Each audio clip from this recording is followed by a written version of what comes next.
چکر میں پتا ہے کتنی گنڈا گردی ہوئے ہیں, شادی کے چکر میں معلوم ہے کتنے گناہ ہوا. تیری شادی کے چکر میں ناچ ہوا, اس کا گناہ تیرے کاندھوں پر ہے. ڈانس ہوا, اس کا گناہ تیرے کاندھوں پر ہے. بے پردہ عورتیں آئیں, اس کا گناہ تیرے کاندھوں پر ہے. جتنی بے حیائی ہوئی, اس کا گناہ تیرے کاندھوں پر ہے. جتنی فضول خرچیاں ہوئی, اس کا گناہ تیرے کاندھوں پر ہے. او سن, تو نے شادی کے نام پہ جتنے بھی خلاف شرع کام کیے وہ گناہ تیرے کاندھوں پر ہے. کے کارڈ میں لکھوا دیتا جہاں 36 چیزیں لگوائی تھی, منتظرین آمد فلا فلا فلا منتظر, اور جنہیں کیا کیا چشمے برا فلا فلا. کارڈ پڑھ کے تو ایسا لگتا ہے کسی ولی کی شادی ہو. پدرے من دختر فلا. حضرت فارسی اور اردو سے نیچے کوئی جملہ نہیں ہوتا. پہلے تو حدیث شریف لکھی ہوگی, ایک بڑا پیارا سا شعر لکھا ہوگا, ایسا لگتا ہے کہ کسی ولی کی شادی ہے. بھائی محبتوں کے پھول برسیں گے اور نری شریعت کی باتیں ہوں گی. السلام علیکم دوستو, کیسے ہیں؟ امید ہے خیر و عافیت سے ہوں گے. تو دوستو پھر آپ کی بارگاہ میں حاضر ہوا ہوں مفتی گلفام صاحب کی ایک نئی ویڈیو کے ساتھ. آج کل کے دولہے لوگ جو رسمیں ادا کرتے ہیں ان کے حوالے سے مفتی گلفام صاحب بہت ہی بہترین طریقے سے اصلاح کی ہے. دوستو بہت لوگ ہنستے ہیں لیکن ہنسنا نہیں چاہیے, آپ نہیں ہنسیے گا. تو چلیے دوستو پھر ویڈیو کو اسٹارٹ کرتے ہیں بنا کسی دیری کے اور دیکھتے ہیں پوری ویڈیو کو. شادی ہو رہی ہے, دولہا بنے, مسجد میں جا رہے ہیں, کیا کرنے؟ نفل پڑھ لیں. 2 بجے جا رہا, ظہر کا ٹائم ہو گیا, نفل پڑھ کے آ رہا ہے, جو ظہر فرض ہے اسے چھوڑ کے آ رہا. یہی حال ہے. پوچھ رہے دولہا میاں کہاں گئے کہ نماز پڑھ لیں. ایسا لگ رہا ہے کہ جیسے ساری نمازیں پڑھنے گئے ہوں, خالی نفل پڑھنے گیا. یہ نہ بھی پڑھتا جب بھی کوئی بات نہیں تھی, یہ شکرانے کی نماز تھی. پڑھ لے تو سبحان اللہ, نہ پڑھے تو تیرے دولہا بننے میں, تیری نکاح میں کوئی کمی نہیں. مگر 2 رکعت پڑھنے کے لیے سارے گجرے نکالے گا, شیروانی نکالے گا, ہار نکالے گا, وضو کرے گا, پگڑی کھولے گا اور بڑے آرام سے پڑھے گا, اور اس کے بعد میں جو فرض ہے اس کے اوپر یہ چھوڑ رہا. رسم ہے کہ نہیں ہے مجھے بتاؤ؟ سب رسم ہے. بھئی دولہا میاں تم مسجد میں آئی گئے تھے تو آج تمہارا نکاح ہو رہا ہے, کم سے کم ظہر پڑھتے تم, اور بلکہ آج تو تم جماعت سے پڑھتے. جی عشاء تم نے نہیں پڑھی ناچ گانے کے چکر میں, فجر میں تم منہ پھیلا کے سو رہے چونکہ پوری رات تم نے ناچ کرایا تھا.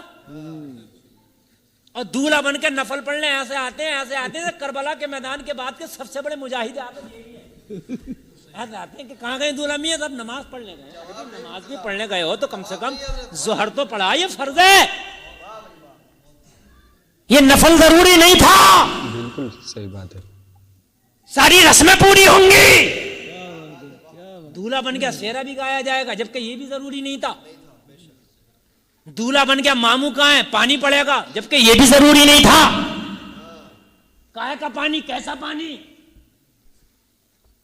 ماما کے لیے میٹھے کا ڈبہ رکھا گیا, کائے کا رسم ہے. رسموں میں رہو گے, حقیقت میں کب آؤ گے؟ جی رسم میں آؤ گے, حقیقت میں کب آؤ گے؟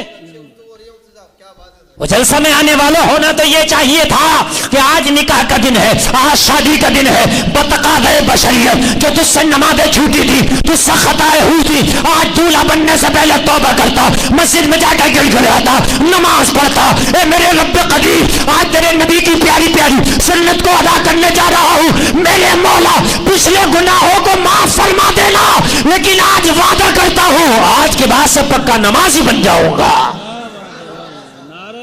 تکبیر, نعرہ رسالت, علماء اہل سنت, نعرہ تکبیر. بہت اچھی تقریر ہوئی ہے ماشاءاللہ, جواب نہیں. وعدہ کر لیتا, توبہ کر لیتا, لیکن تیری شادی کے چکر میں پتا ہے کتنی گنڈا گردی ہوئے ہیں. شادی کے چکر میں معلوم ہے کتنے گناہ ہوا. تیری شادی کے چکر میں ناچ ہوا, اس کا گناہ تیرے کاندھوں پر ہے. ڈانس ہوا, اس کا گناہ تیرے کاندھوں پر ہے. بے پردہ عورتیں آئیں, اس کا گناہ تیرے کاندھوں پر ہے. جتنی بے حیائی ہوئی, اس کا گناہ تیرے کاندھوں پر ہے. جتنی فضول خرچیاں ہوئی, اس کا گناہ تیرے کاندھوں پر ہے. او سن, تو نے شادی کے نام پہ جتنے بھی خلاف شرع کام کیے وہ گناہ تیرے کاندھوں پر ہے.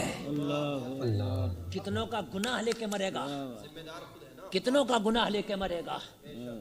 کتنا اچھا ہوتا شادی کے کارڈ میں لکھوا دیتا جہاں 36 چیزیں لگوائی تھی, منتظرین آمد فلا فلا فلا منتظر, اور جنہیں کیا کیا چشمے برا فلا فلا. کارڈ پڑھ کے تو ایسا لگتا ہے کسی ولی کی شادی. پدرے من دختر فلا. حضرت فارسی اور اردو سے نیچے کوئی جملہ نہیں ہوتا. پہلے تو حدیث شریف لکھی ہوگی, ایک بڑا پیارا سا شعر لکھا ہوگا, ایسا لگتا ہے کہ کسی ولی کی شادی ہے بھائی، محبتوں کے پھول برسیں گے اور نری شریعت کی باتیں ہوں گی. اور صاحب اور اس میں چشمے برا اور صاحب منتظرین آمد فلا فلا فلا فلا سب کچھ ہے. ایک طرف کو کسی ایک کونے میں یہ بھی لکھ دیتا یہ شادی نبی کی سنت ہے، خدا را خبردار میری شادی میں کوئی عورت بے پردہ نہ آئے. لکھ دیتا یار یہ بھی کسی کارڈ کے کونے پر، یہ کارڈ تیری بخشش کا ذریعہ بن جاتا. بالکل بالکل. ارے نہ ہے کسی کو برا ماننا کہنا میں نے تجھے آنے منع نہیں کیا، اب اس پہ کوئی برا بھی نہیں مانے گا، کہے گا میں نے تجھے منع نہیں کیا، بے پردگی کو منع کیا. جی میرے ہاں بے پردہ عورتوں کا کوئی انتظام نہیں. لکھ دو اس میں عورتوں کے پردے کا انتظام ہے، بے پردہ عورتوں کے لیے کوئی انتظام نہیں ہے. کیا پہلے شادیاں ہوتی تھی پریشانی تھی، چھوٹے چھوٹے گھروں میں ہوتی تھی، وہیں مرد وہیں عورتیں. اب تو اتنے اتنے بڑے میرج ہال ہیں ایک ایک ایکڑ کے. اب تو عورتوں کا پاور چلا گیا، مردوں کا الگ ہے. اب کیا ٹینشن ہے؟ اب کوئی ٹینشن نہیں ہے. ارے ایک ایک یہ جو 5-5 بیگھہ کے میرج ہال ہیں کس لیے ہیں؟ یہ خالی دکھانے کے لیے، کم سے کم اس میں پردے کا لحاظ کر لو. مگر نہیں، سب رسمیں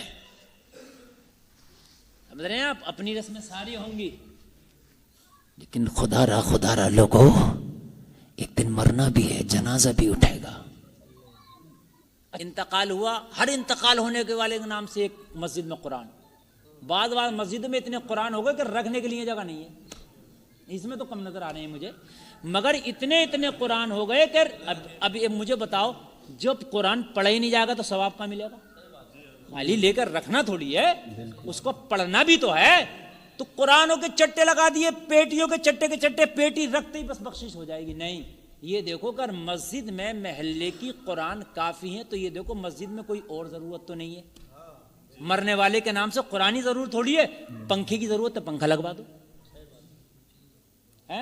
اور تمہیں کتاب کا ہی شوق ہے تو مدرسے میں جاؤ، کوئی غریب بچہ ہو جسے کتاب خریدنے کا پیسہ نہیں ہو، اس بچے کو اپنے مرنے والے کے نام سے اس کی درس نظامی کی کتاب خریدوا دو.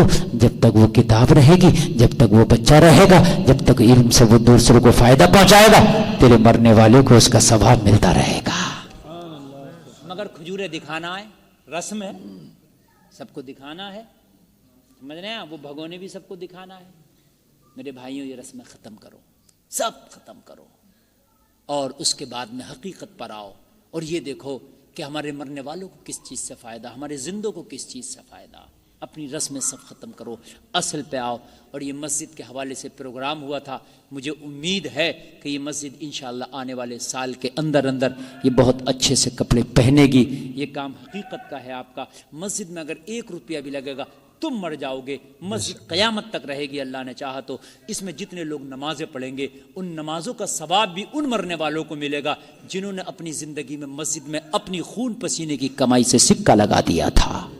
اللہ تعالیٰ کہنے سننے میں کوئی خطا ہوئی توبہ کر تو میرا مولا معاف فرمائے. کلمہ شریف پڑھیں، لا الہ الا اللہ محمد الرسول اللہ. اسلام زندہ باد، وما علینا الا البلاغ.